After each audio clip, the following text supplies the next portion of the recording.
Face coverings, they are now part of our lives in ways that few could have imagined. The Smithsonian National Museum of American History has launched an effort to preserve artifacts from the pandemic. Jeffrey Brown takes the long view of masks now and in the past. It's part of our ongoing arts and culture series, Canvas.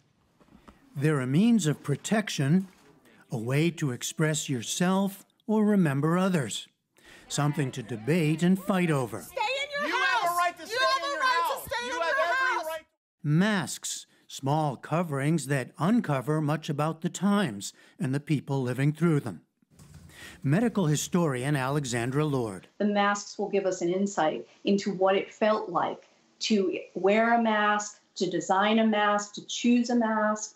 And so that'll give us a real insight into how people felt during the pandemic. Medical mask history goes back to those now well-known bird masks of the 1600s.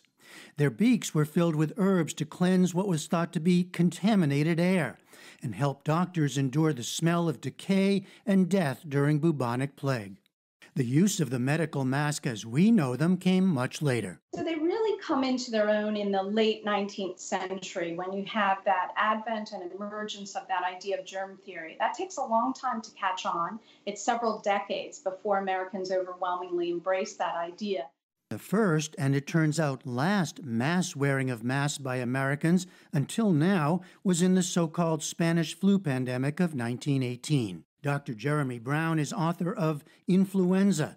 They were extraordinarily important. In fact, the doctors at the time realized that masks were basically all that they had. You should remember that antibiotics hadn't been discovered, so there was no way to cure the secondary lung infections, and there were no antiviral medicines. So the only thing that you could do was to prevent the spread of the disease, and that involved wearing masks. It was well understood by then that masks are useful. Even so, the death toll was extraordinary. Some 50 million worldwide, 675,000 in the U.S. The pandemic lasted more than 2 years, rolling out in 3 waves.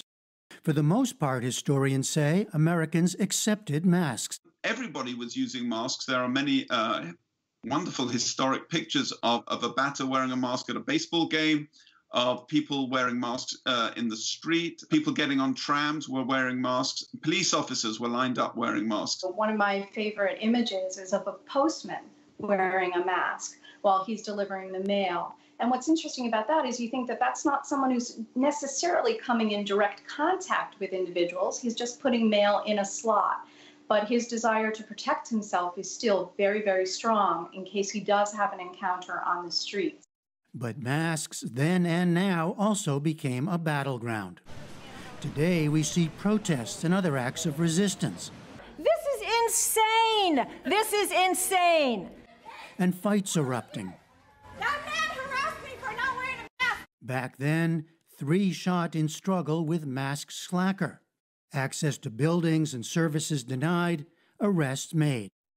It came to a head in San Francisco, where a mask requirement was rescinded when things improved, then restored by the mayor when flu cases spiked again in a second wave. This time, some residents balked and formed the Anti-Mask League. The coalition of people refusing to wear masks included businessmen who thought that it would put people off of coming into their stores because they had this reminder of disease on them. It included what we would call today libertarians who felt that it was an infringement of their human rights. And that there are also a few skeptical physicians among them. And how much influence or impact did they end up having? Well, they ended up having a great influence. In fact, when the health board tried to re-establish its ordinance wearing of masks, it was overturned. There were demonstrators who came out to the meetings, and that ordinance to make masks once again mandatory in San Francisco failed. A lot of that sounds very familiar to what we're seeing today. Does it strike you that way? It does. And, you know, the more I look into not only the 1918 pandemic, but pandemics in general, the more you see all kinds of reverberations that tell us that what is happening in our society today should probably have been very well predicted. After 1918, though, the country wanted to move on. Not only cultural memory, but the masks themselves were lost. This one, saved in a scrapbook, is one of the few that survive. Today, historians want to preserve and remember the improvised DIY masks, the messages of our era, the fashion statements, all of it and more, masks, hazmat suits, and other artifacts. We don't know if in the future people will want to forget about the pandemic and to move on, or if people will put the objects from the pandemic in a box in their attic. We really don't know how people will respond. So we want to make sure that we're talking to people now so that they understand the importance of saving these objects for the future.